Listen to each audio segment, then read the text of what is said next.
Alrighty. Okay, my name is Siboniso Ndlovu from the Department of Water and Sanitation. I'm heading EU Water Services Policy, Strategy and Evaluation at the head office. So we are here today to present to our water services institutions, including the local government, to introduce the national compulsory norms and standard as according to Water Services Act, because within the Ministry of Water and Sanitation, we are mandated to, on a time-to-time, prescribe these norms for the water services sector to comply with. So these norms were approved by the minister in 2025. Now we've already started the roadshows. We are here today, and the purpose for us is to make sure that the water service provision, it needs to be guided by these prescribed norms, and more especially, as you already been indicated in the presentation, that one of the key issues firstly is to augment or elevate the sanitation inclusivity to the provision of water and sanitation, because the first edition that was done in 2001, it fell short. Secondly, we also want to make sure that we remind the sector that our water conservation issue, they need to be then taken seriously, because we can't be having so much water that is coming within the system, more especially in the local government, but they end up not reaching the end users, which is our communities.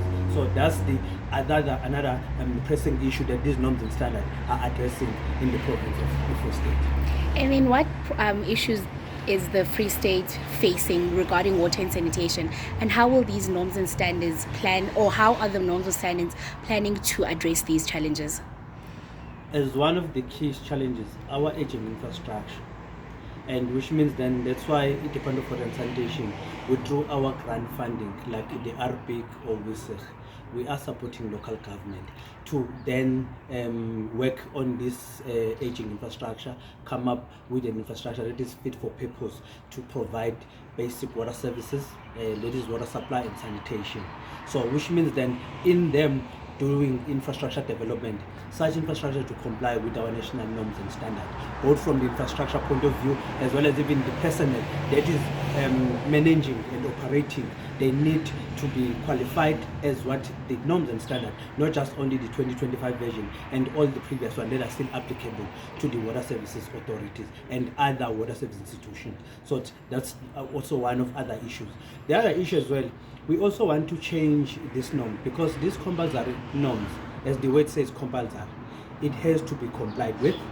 So which means as a water service institution or an authority, you are then supposed to then go back to both your policies and bylaws and even planning prescript like your WSDP to then come up with a proper way of aligning the national norm within this prescript. So at the end of the day, there should be a change in behavior in terms of making sure that when we are saying water is life, sanitation is dignity, it has to always protect the people's needs. And we also even want to make sure that it's not only about the institutions. We've got the civil society today, which is another good thing for us to have, because it's a key stakeholder to then make sure that we inform our communities as end users that now they are empowered by knowing what is the national norm and the standard on water services, so that there'll also be other ones who are also even providing an oversight. But we are saying as government, when we are delivering services, it's not us for the communities, but it's with the community. So even when we come up with planning prescript, they need to be involved. They need to be involved in terms of giving us some kind of pointers to manage our decision making, and always to make sure that we follow our decision making and change the provision of water and sanitation in the province of Free State. And then lastly, what do you hope to see from these rollout or these engagements with communities and civil societies today or moving forward?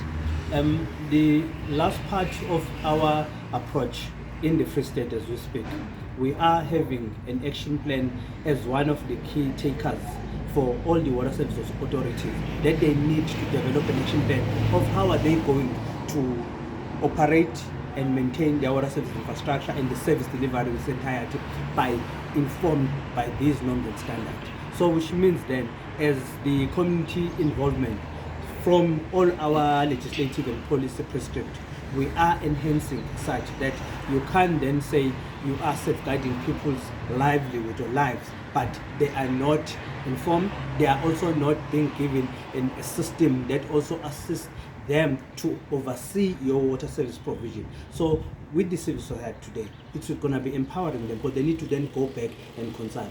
But then us as the Department of Water and Sanitation in the province, we will be making sure that we enforce the compliance within the entire water supply and sanitation service value chain, and they would be called upon on a time to time to then come and report back on the action plans, because the action plans from the water service authorities will be approved by council. So which means then it's an action that will empower us as a regulator to keep on checking in terms of the compliance with the norm and standard. If there's need to then expand our support, then we will definitely do that. But mostly we also want to be having a strengthened way of regulating, and that's the empowering document that is giving the department to do that. All right.